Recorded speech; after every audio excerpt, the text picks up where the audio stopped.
difficult for you, but it is pleasant for me. And we're starting. I do not know how many times a week he came to Babylon, but every time we were there on Wednesday, he was there too. As far as I could tell, he was a man of habit. He always sat at the counter at the far inner edge, looked through, hid, and enjoyed a fine cognac. He tried not to stand out, but it was hard not to notice a man in his 40s in a hipster bar. He was tall, trim, carefully dressed, wore a Rolex watch, and sported a large gold ring similar to the ring of a mafia boss on his wedding finger. There were times when I noticed him walking up to a pretty girl sitting alone at the counter and ordering her a drink. After a while, they went outside together. Once I even saw him walk up to a young couple's table and, after a short conversation, walk away with a woman, leaving a confused guy behind. It seemed very strange to me at the time, but I didn't think it was my business. Babylon was our regular meeting place. By ours, I mean myself, my wife Beth, and our close friends Dean and Donna. I nicknamed them the Ding Dongs. We all worked for the same company and lived on the same street in the city center, a few blocks from each other. Dean and Donna started dating even before I joined the company. When I became Dean's friend, Donna picked up her old friend Beth for me, and we all became an inseparable foursome. Babylon was right in the middle of the road between our apartment building and the Ding Dong house, so it was a natural choice for a hangout. Ben, the owner of the establishment for the past 16 years, has always taken care to keep the establishment in excellent condition with excellent service. I'm Jack, a 28-year-old programmer. The company we all work for was formed 4 years ago. I worked there for 3 years. She has raised over $200 million in venture capital. Our product was at an advanced stage of development, and I heard that behind the scenes, the main shareholders had already received offers for an impressive amount of money. However, as far as I knew at the time, no one had made any deals yet. My wife has been our CEO's secretary for 1.5 years. Dean was a programmer on my team, and Donna was an accountant. Every Wednesday night, we sat down at our usual table, which Ben usually left for us. We arrived around 9 and stayed until closing time at midnight. Usually, after the 3rd round of draft beer, when we were completely tipsy, we would start playing a stupid game called How Much, or simply the Game of Babylon. I have no idea who started it or when it became a tradition, but the environment without the Babylon game just wasn't the same. That environment was no different. 50,000, Dean replied to my last offer. What? You just offered me 5,000 for the same thing. I pretended to be offended. Relax, dude, it's just business. We are negotiating here, there is no need to get emotional. Okay, no deals, let's move on to the next question. How much does a night with your wife cost? Are you kidding? I don't know, I said, trying to stifle a chuckle. It depends on who's pitching and who's catching. What do you mean? It's for the whole night. You will take turns on duty. I pay a lot of money here. Then no deal, not even for billions. What if you're the only one in charge? Fuck off, I said. After that, they both fell silent, realizing that they had probably said too much. I'll give you 50,000, Beth said. That's 50,000 more than what you guys expect us to do for free. No, 1 million, Dean replied bravely. You just asked for $250,000. I'll give you 100,000, Beth countered. This is a deal, Dean declared triumphantly with a Cheshire grin on his face, reaching out to my wife to make a deal. You really are a little cheater, aren't you? I teased. It's only 20 minutes of trouble and I get a year's salary for it. I may have to pay back some of the money for psychological therapy, but only a madman would not agree to such a dream deal. Or someone with a sense of self-worth and a minimal set of principles, I said reproachfully. What about you, Jack? How much will you ask? Donna asked. There is no amount that would make me agree to this. It's a matter of principle, simple and easy. Bullshit! Came an unfamiliar voice from the right side of us. Everything has a price. We turned to look in the direction of the explosion and saw a tall, tanned, well-dressed stranger walk away from the end of the counter and sit on a bar stool next to us. Really? I asked him contemptuously. How much would you ask? 5 million, he said without hesitation, taking a long sip from his cognac glass. With your confidentiality agreement, of course, and I'm ready to sing La Marseillaise while it's happening, provided you can pay. I really didn't like this guy, and it looks like I wasn't the only one. We all went back to our game, ignoring him. So, Donna, my wife said in a cheerful voice, how much does it cost to spend a night with a real handsome guy, some rich, famous guy you're secretly drooling over? What is there to think about? I'll do it for free, Donna replied immediately. Wait a second, Dean interjected. The whole point of this game is to do what you don't want to do for the right price. It's like asking me how much a night with a supermodel costs. It doesn't make any sense. But she breaks her vows. Isn't that worth something? Beth tried to get her own way. Dean shook his head. I'll tell you what, Beth said with a devilish smile. Let's assume it's with the consent of both of you. How much would you guys ask for to let her spend the night with another man? Dean and Donna looked at each other and then back at Beth. Dean tried. Don't be silly, Beth scolded. Let's be realistic. We both know that you will settle for much less. 1 million? Donna asked hesitantly. This could cause serious tension in our marriage, so it better be worth it. 100,000, Beth haggled like a slick dealer at a flea market. 500,000 and we'll make a deal, Dean countered. 200,000 was Beth's counteroffer. 400,000 was Donna's next sentence. Come on, guys, Beth said. It's just a one-night stand. You can get a good down payment for the apartment you've been dreaming about for years. But you'll have to do whatever he asks. Dean and Donna started whispering to each other and finally unanimously said, 250,000, take it or leave it. I think we have a deal, Beth declared, holding out both hands to her friends. Would you really let your wife be used for money? I asked Dean with an expression of disgust on my face. Fuck off, Jack. You would also agree if you received a similar offer. It's easy to talk when it's in the air, but once you see the cash, you'll talk differently. Then I guess you don't know me at all, Dean. I'm shocked that you don't have any self-respect for yourself or your wife. I do not know how you can live with it afterwards. Heck, with our company capabilities, there's a good chance we'll become millionaires ourselves in the next couple of years if the primaries vote to leave. Whoever comes will also offer us a lot for our shares. Maybe, maybe not, Dean replied. And here we're talking about a one-time offer to earn in just one night what many couples won't earn in 5 years of hard work. We live in the 21st century, not the 14th. Your outdated ideals have no place in the modern world. We even talked about the possibility of changing partners someday, so it's not that big a difference. And again, this is your chatter. A briefcase full of cash is on the table, and you would have sung another song. There is no amount of money to make me agree to such an abomination, I said confidently. Dean obviously didn't believe me. Worse, he clearly didn't respect my position, not to mention that he didn't believe me. I got upset and lost interest in this stupid game. I was just about to get up and go to the bathroom when suddenly the tanned stranger opened his mouth again. 50,000. The whole bar turned to look at him. He looked directly at Beth, probably realizing that she was the weak link. 50,000 for an unforgettable night with your wife. How do I know that you can actually pay? Beth asked scornfully. I have the means, he replied smugly, apparently completely sober. Ben can vouch for me here. This won't be the first time I've taught a pretentious husband the importance of modesty. I looked at Ben and he nodded his head gloomily. He didn't like that his establishment was involved in such scandals, but there wasn't much he could do.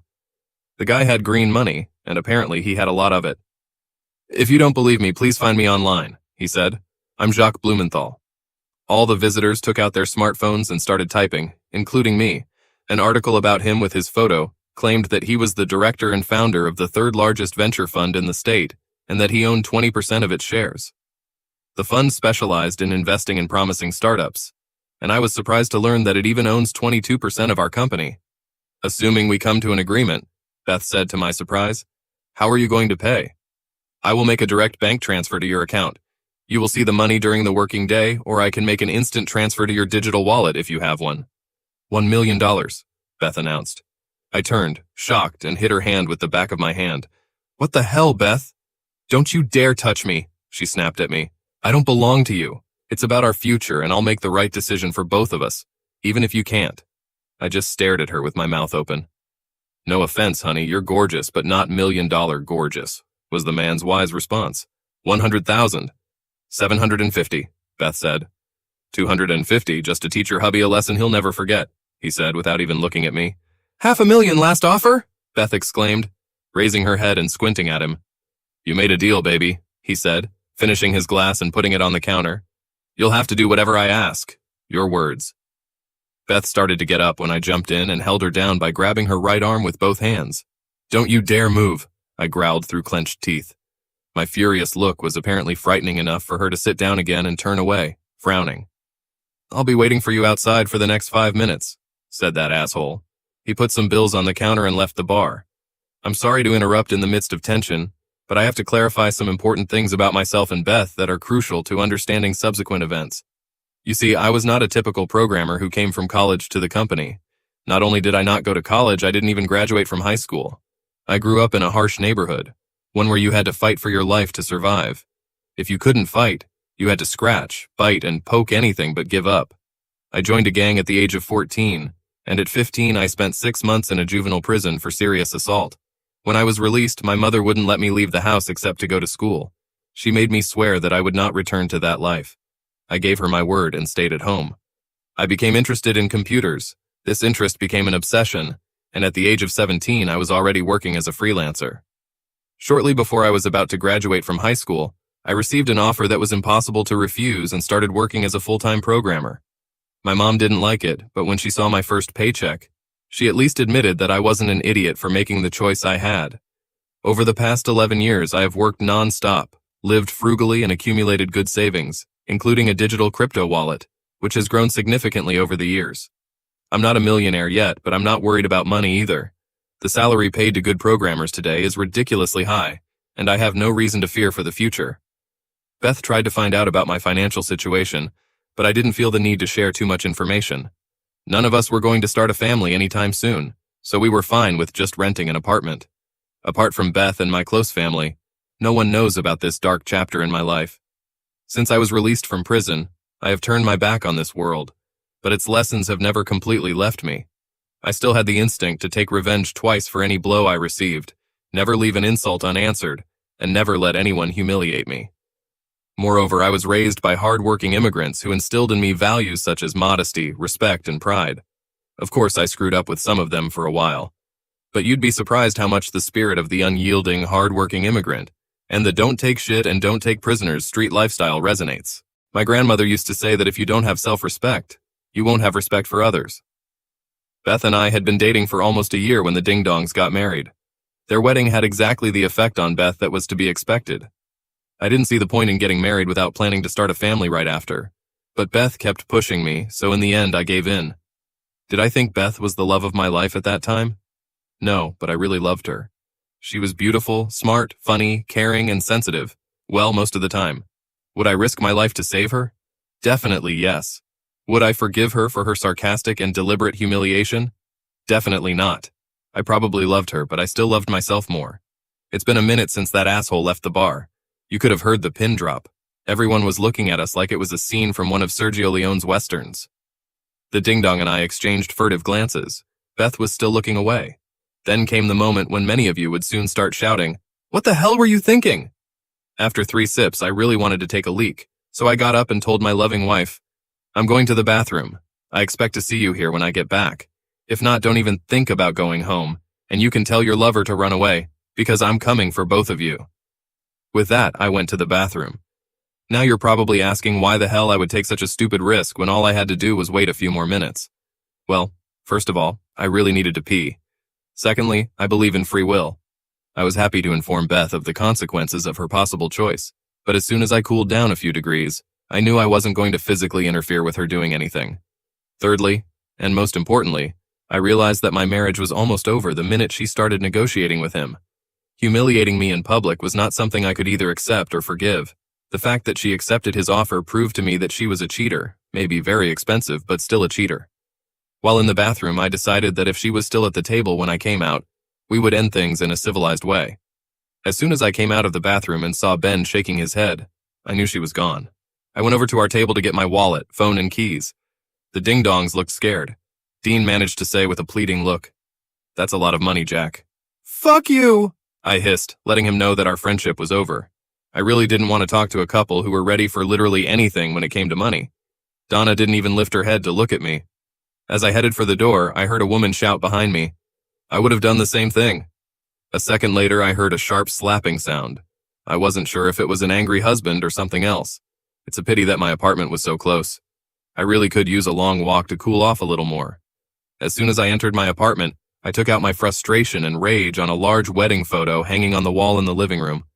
I hit her so hard, so many times, that there was nothing left of her.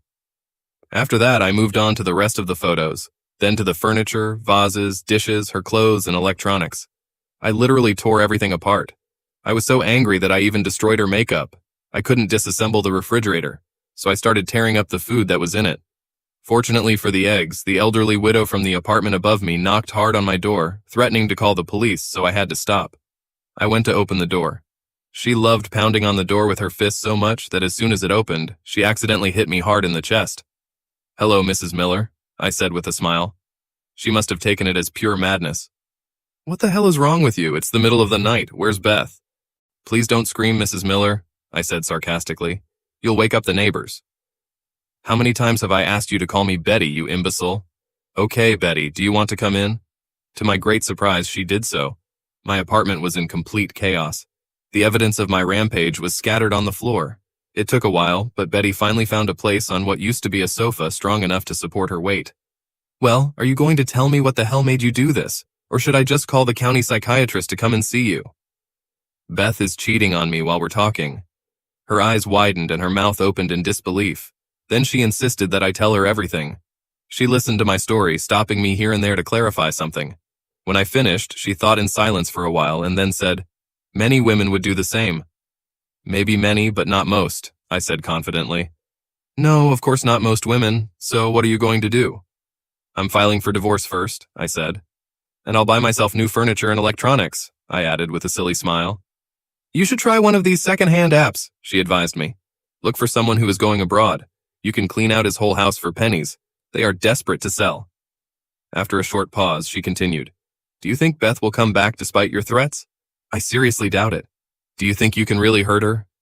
After she realized that I wasn't going to answer, she said, "Oh, the Fifth Amendment is right, a smart choice. Well, I think she'll have enough money to manage on her own for a while. Are you planning to go after them like you said at the bar?" "I'm usually a man of my word. There's no way in the world I'm going to let her enjoy that dirty money after what she did to me." "Look," she said, "if he's as rich and powerful as you say, that might be a weakness too. Most likely, he will do everything in his power to avoid notoriety. These rats have more money than they can spend in their miserable lives. They care more about their reputation and position in power. If you're planning on hurting him, you might want to try something like that." We continued to discuss and explore various options and scenarios. She was probably the smartest person I've ever met. Her analytical thinking and insight combined with her stunningly extensive life experience amazed me. It made me think about how sad it is that we have to go through tragic events to get to know some people almost literally next to us. At some point, she couldn't stand the discomfort of the broken sofa anymore and invited me to continue our conversation in her apartment over a cup of coffee. I accepted her invitation, and we continued our marathon of planning and intrigue until 4 in the morning. And no, nothing else happened.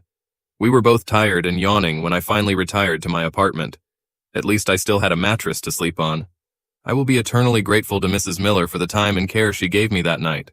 She turned what was supposed to be the worst night of my life into something almost enjoyable. I woke up around 10, and the first thing I did was call my manager at work. He wasn't surprised when I told him that I needed a few days off to sort out my family problems. Obviously, the ding-dongs had already spread the rumor about last night's events, and no one expected me to show up at work. He also informed me that Beth had called to announce her resignation, which is effective immediately. I assumed that with $500,000 she could always find an office job. I thought maybe her new lover decided to keep her as a toy or pet. After short visits to the bank and my insurance agency, I went to meet with a family law lawyer whom Betty had recommended.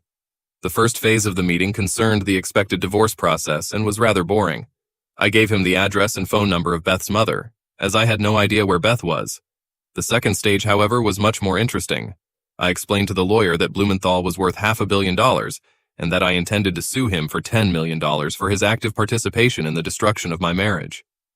He immediately tensed up and explained that alienation of affection is recognized only in 6 federal jurisdictions, but not in ours. He explained to me that the only viable option I had left was to sue him for long-term psychological damage and for the public humiliation I had suffered. However, he said that it was very doubtful that I would win, especially since we were playing such a provocative game in a public place, which was actually an invitation for anyone to join. I calmly explained to him that I had no plans to actually win or even continue the case for a very long time. The idea was to use the threat of making his exploits public as pressure to get him to settle down. He then said that it was outright extortion and that he would not risk his license and reputation for simple gain. It literally made me laugh out loud. I explained to him that I expected at least $1 million in net profit, and that anything beyond that could be his, but on condition that he manages to close the deal within the next 2 weeks. I definitely got his attention. I could see the wheels turning in his head as astronomical numbers flashed before his eyes. "Let me call my investigator," he said. "He's good. Surveillance footage, other victims like you, maybe even the owner, Ben," you said. "Yes, we can explore some possibilities." "Well, all right then," I replied smugly. "I also need you to make an appointment with a psychologist as soon as possible," he said. "We may need it if we end up in court anyway. Remember, this guy has caused you serious and lasting psychological damage. Let's make sure that the expert agrees with this. Otherwise, try to keep as quiet as possible. Our influence only works as long as this story remains a secret. If everything becomes public, he will have nothing to lose." I nodded in understanding. He disappeared for a few minutes and returned with all sorts of forms that I had to sign. I left his office feeling very excited and hopeful, but I didn't have much time to have fun. I still had to redecorate my apartment. Friday morning brought a pleasant surprise. A beep from my smartphone informed me that I had received an important message from my banking app. It turned out that Beth had transferred $250,000 to my account. Very nice of her, I thought to myself. Now I just have to take care of the other half, or at least make sure she doesn't enjoy it. A couple of hours later, I donated the entire amount to an institution for at-risk children. Well done, Beth. There was a ray of hope in your actions after all. It was a long, difficult weekend. Although I did everything to avoid it, the feeling of loneliness and longing seeped in. While I was running for a week, I was in pretty decent shape. But as soon as I stopped making plans and doing something, memories of Beth surfaced. Our first date, our first kiss, the first time we confessed our love, the first time we made love. That damn cheater broke my heart. However, the worst was yet to come. I had to meet with a lawyer and an investigator to review the footage from Babylon. At first, I liked watching us play the Babylon game. There was no doubt that I would miss the ding-dong sense of humor. Then came the negotiation stage, and it opened all the wounds again. It was hard to see myself sitting there helpless when my marriage, honor, and pride went down the drain. The lawyer and the investigator were right there, watching it with me. It probably wasn't the first time they did this. They had questions, simple questions, but each one stung. I'd be lying if I said I didn't shed some tears. It turned out that Beth ran outside as soon as I got up from the table to go to the bathroom. By the way, the girl who called out to me as I was leaving got a ringing slap in the face. By Wednesday morning, I had 2 cuckolds signing affidavits at my lawyer's office. I didn't ask what the investigator had to do or spend to bring them into the case. The lawyer insistently hinted that it would be better if I didn't ask. Both men were already divorced. I wondered how many more families Mr. Blumenthal had destroyed. On Wednesday afternoon, my lawyer called me to tell me that he had received a preliminary offer from Blumenthal's lawyers for $400,000, and he was interested to know if I would agree to share it with him in a 1:3 ratio. I answered no, and hung up. 2 hours later, he called again with a new offer of $600,000, and wanted to know if I would agree to share it with him in a ratio of 1:5. This time I was more frank and made it clear to him not to bother me until our original agreement was fulfilled. That evening, I went to visit Betty. I didn't want to be alone on Wednesday night. I went back to work on Thursday. It was strange to see Dean in the office and exchange nods with him. With the exception of a few work-related questions, we didn't exchange a word. Even if he wanted to talk about what happened or apologize, he knew there was no point. I will always see him as a spineless weakling who agreed to pimp his wife and sacrifice his dignity for money. Ironically, it was my wife who agreed to Blumenthal's deal, which doomed my friendship with Dean. On Friday morning, my lawyer called, and his voice sounded happy. He told me that he had been able to reach the agreement we had hoped for, and asked me to come as soon as possible and sign the forms. The agreement included a complicated non-disclosure clause that included the threat of a counterclaim for millions of dollars if I went to the press with any information. The money was transferred the next day. I donated half of it to a shelter for battered women. By the following Wednesday, the tabloids had noted a scandalous video that showed a respected venture fund manager offering $500,000 for a bed for one night to a married woman as she sat next to her husband in a bar. "Just to teach your hubby a lesson he'll never forget," the headline screamed. Jacques Blumenthal was forced to leave his post 2 days later. No one could prove that I sent the video to the tabloids, not even Ben. The event was held in a public place. In any case, suspicion was immediately directed at Ben or one of his employees. Neither my lawyer nor his investigator was in the room when I was making copies. In any case, Blumenthal would not have dared to sue the poor husband whose life he had already ruined. However, we shouldn't feel too sorry for him. He was still obscenely rich, and sociopaths like him, unfortunately, recover very quickly, no matter how hard they get hit. However, if he had decided to pursue me, I think he would have found a sociopath on the edge right in front of him. I'm not stupid enough to think he's going to challenge me to a one-on-one fight, but he might send someone. If he ever does, well, the Babylon game will take on a whole new meaning. I had other plans for Blumenthal after this story leaked, but I decided to leave him alone for a while. In the end, he saved me from spending the rest of my life on someone who was unworthy. As for Beth, No one knows where she is. She hasn't tried to contact me since she left, and vice versa. Her mother told my lawyer that she contacted her only once, a week after that damn Wednesday, telling her that she was fine and that she was taking a vacation to sort things out. I really hope